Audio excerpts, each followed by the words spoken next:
everything on the line here. He wants to add another trophy to his collection. Kobe just wants to get his first one. Will Short be able to take this game 3 and move on and become YCS champion of Pasadena 2019? Popular lately because Babel is much more superior, but against Sky Striker particularly, I can see Crescendo being better, to be honest. That's not, but he had the bottle and then everything else, so in general, that's not great. But let's see. I don't. It is. And that's it. Kobe Short is your YCS Pasadena 2019 champion. Takes the Yusu, gets rid of the Armageddon Knight, turns it into an attack position, attacks with both. And there's the handshake! Got the chant from the crowd is the... Yeah, the shove from the crowd. We're probably gonna get a countdown from the 10. Was he gonna make a borrow sword as well? Wow. That was amazing. Yeah. And the handshake, and there he goes. Oh my God. Dinka Boy takes it on with Pankits. Is the winner of YCS Milan 2018. That was insane.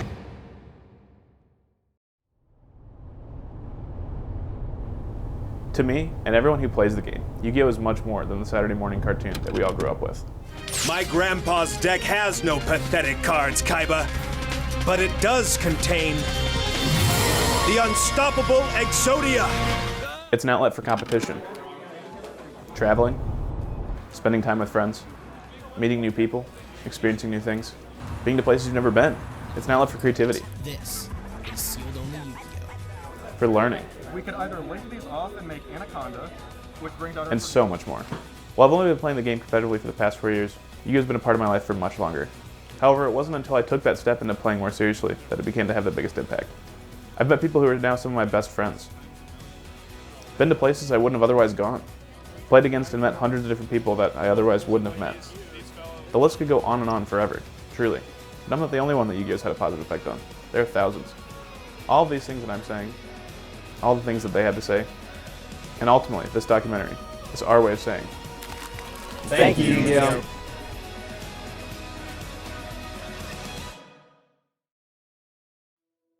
I've been playing Yu-Gi-Oh! Truthfully since the actual 2001 starter deck Kaiba and Yugi. I remember in kindergarten playing like Yu-Gi-Oh! Cards in the playground or whatever. But I would say like actually going to locals, like even my introduction to playing Yu-Gi-Oh! With sleeved cards on my deck happened when I was in high school. I started playing the game at 9 years old and continued playing until about the end of high school, then took a 10-year hiatus and came back at the age of 27. I can honestly say it was one of the best decisions of my life. I shouldn't overextend, and I consistently saved my cards in my hand, so if he did have super polymerization, I could come back. I initially got into the game like pretty much like every other kid. Like I watched the show and I got the starter deck Yugi because my older brother got the starter deck Kaiba. I'll never forgive him for that. But what actually got me back into the game competitively like 6 years ago was my older brother. He was the one that got back into the game, and I wanted to be everything my older brother was, so I was like, yeah, I want to go play with you and everything like that. And I sucked at the game, but I looked up to him and everything like that. And when he eventually quit, I just kept playing, and I still love the game to this day. So I looked at the cards, I had them around, whatever, and I eventually tossed them to the side because it was just a toy. It looked cool at one point. And then a couple of years later, I came back to the house and I had saw the cards and the rule book. So I looked at the rule book and I read it and I'm like, oh, these cards are really awesome, and cool art, whatever. And I started learning the game. I was playing with friends, and eventually I started playing the game competitively, going to tournaments when I was like 12 or 13. All of a sudden, I met very, very great friends throughout the game, and that's honestly the reason why I still play to this day, for the friendships and the bonds that we've made through playing the game. I've met a lot of my friends through the game that I keep in contact with regularly, and it's really cool to just have friends from like, you know, around the country, you know, just to be able to have that connection with people in different locations. And you just make the friends in like the strangest places too, you know? It's like you just suddenly hit it off with one of your opponents, maybe you crushed him, but you're like, hey, you're a cool dude, like let's keep talking. It involves your social life so much that like you get to meet everybody that's traveling with you. You eventually make friend groups where like, oh, you're going to this event, let's all room together. And it's just such a special bond that truly can be replaced with nothing else in life. I've had friends from New York to Florida. They've been a part of me with the community. I've always loved playing the game with them. I have friends in Yu-Gi-Oh! That If I'm dying in a hospital, I have 10 people that I can call them, and they, in a drop of a dime, would help me out. And I don't think I would have had that without this game. When I decided to get back into the game, it was really this need to connect more, this need to ensure I was actually having more fun with my time rather than just doing what I have to do day to day. And so, to me, Yu-Gi-Oh! Really became a vehicle to just having those social connections, which become much more difficult to have as we get older. It's an excuse to be social. It's an excuse to talk to, 10, 15 of our friends every single week. I mean, when you're going to locals, as an adult, where else do you get that type of experience? It's really something special. And I'm sure you'll hear that 100 times in this video, but like that excuse to see your friends means so much as you get older.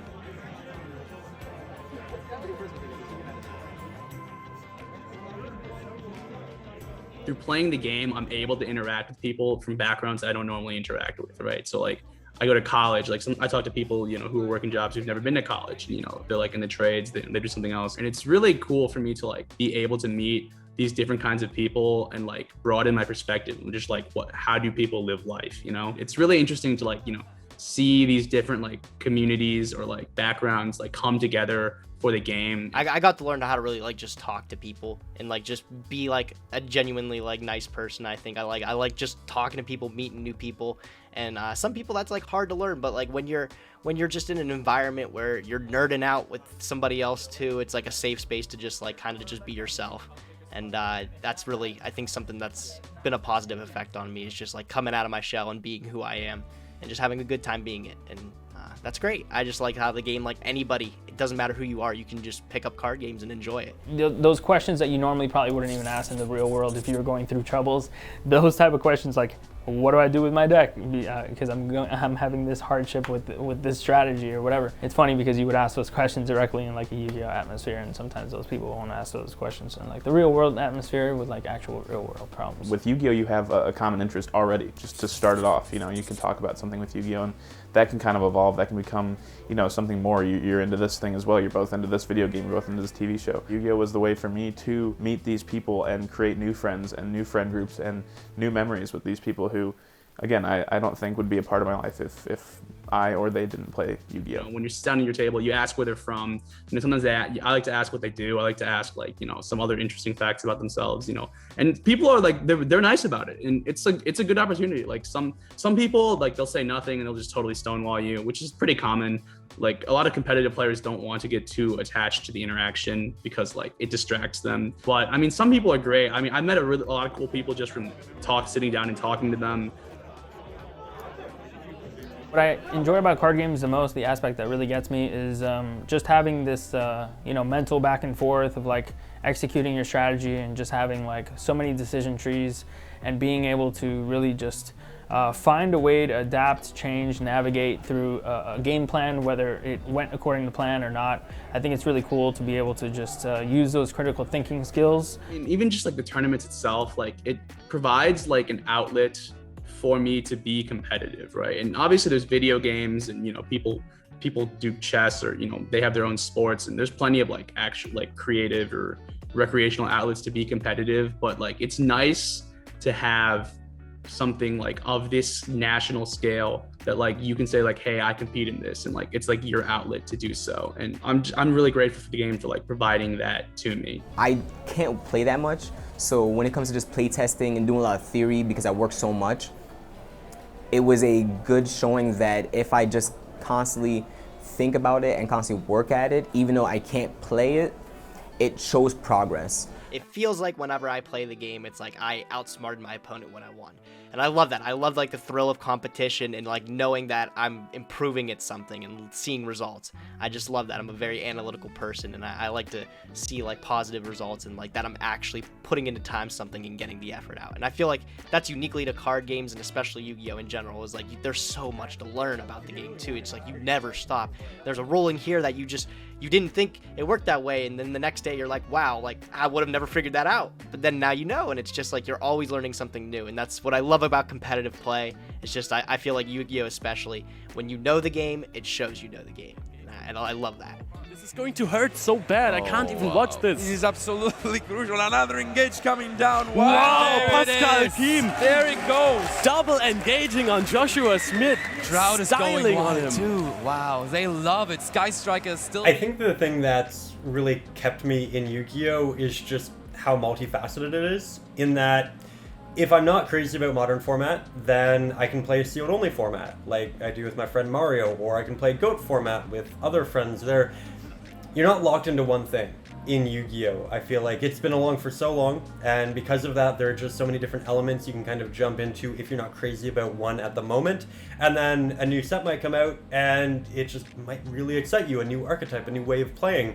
There's so much happening at all times. There's always something to be entertaining, and even when there isn't, there are past formats which I've grown to love, and I think a lot of people have too. Old formats tend to be from a certain ban list or year where these were the cards that were out, these were the cards that were legal to play.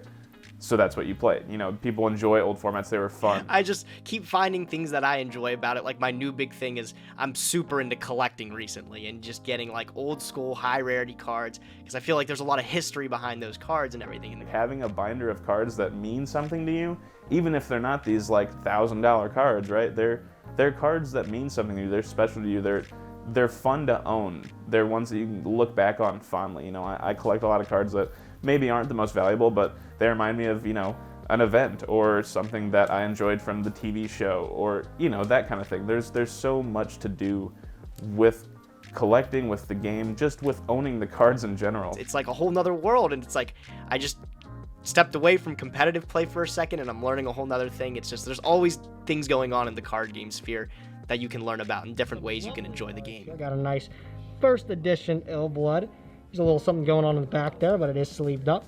Not bad. Looks gorgeous in a binder. But now, as an adult, I find that because it kind of blends in so well with content creation, making vlogs, different YouTube videos, it's become something completely different in that it's a creative endeavor, something that I really wanted to re-interject back into my life, something that, you know, forced me to learn and try something different and really make something every single week. The more good content that there is out there, you know, the more people are going to be attracted to the game. They're going to see this content and be like, oh, that was pretty cool. I want to do that more. I want to be a part of that. I think that's awesome. There's so many opportunities out there for people who make content around Yu-Gi-Oh! And I think that that's what always inspired me, is I saw people, you know, just everyday people who were making cool content. They're making stuff just because they love the game, and that's awesome. It's so much to film. There are so many physical cards, there's so many binders, there's so many people. It's like, from a filmmaking perspective, there's so much to work with, and so from a creative perspective,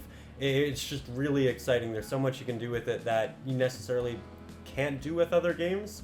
So to me, it's been a lot of different things throughout the years, but right now I think it's predominantly something to keep me creative, continue to make things, and I think that's a big part of also what kind of keeps it so exciting. I was able to watch other people's content and take things that I enjoyed about that and try and replicate that myself. And I found that that's a way that, as a maker, I've continued to grow, is taking ideas from other people and trying to figure out how I can make it my own, how I can, you know, take this thing and work from it to make my own unique creative piece. And there's like tons of ideas that we can grab from just different communities and stuff, and seeing how it can apply to like the Yu-Gi-Oh community.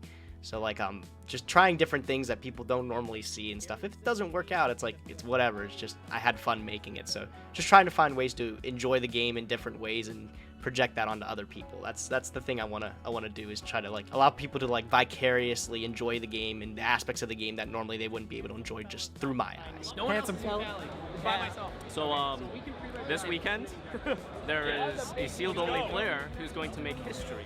In like 5 to 10 years, I could honestly see that maybe not in 5 years, but maybe closer to the 10-year mark. I think we could see like live action, like dual discs, like holograms, and I genuinely think with how technology is going, with how fast science is evolving, we definitely could see some hologram things. And if it gets bigger in the world, you could see like big scale tournaments, people showing up in arenas, looking at these matches.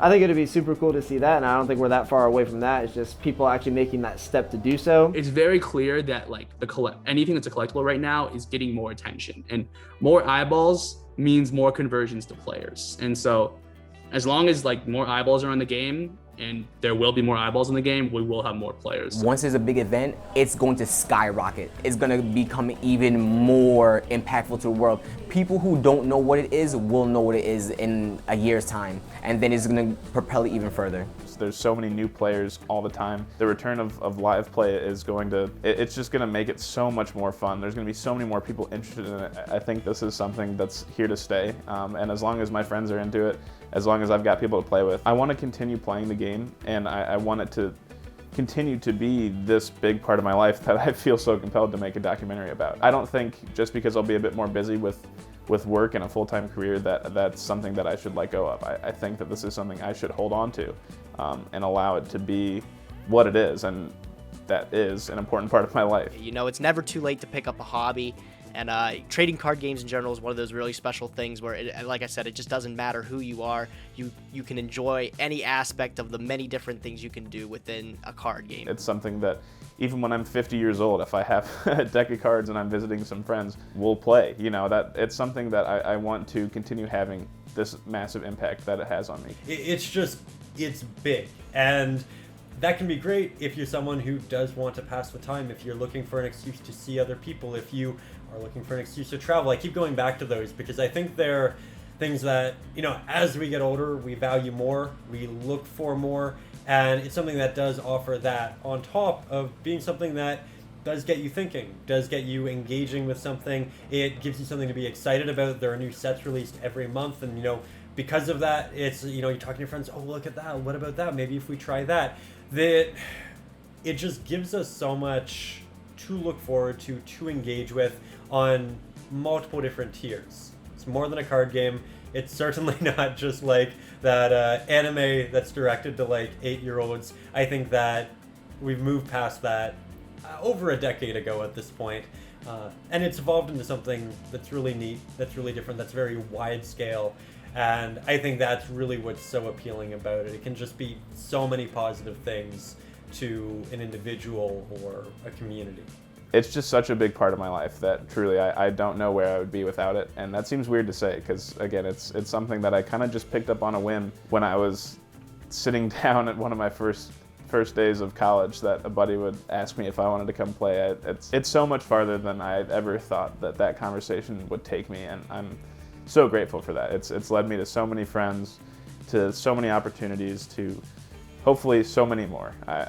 I truly can't say it enough. There's so many emotions connected to this game for me, and I hope that all comes out in this documentary, that this is a big part of my life, and it means a lot. It's something that I will hold on to for the rest of my life, for sure.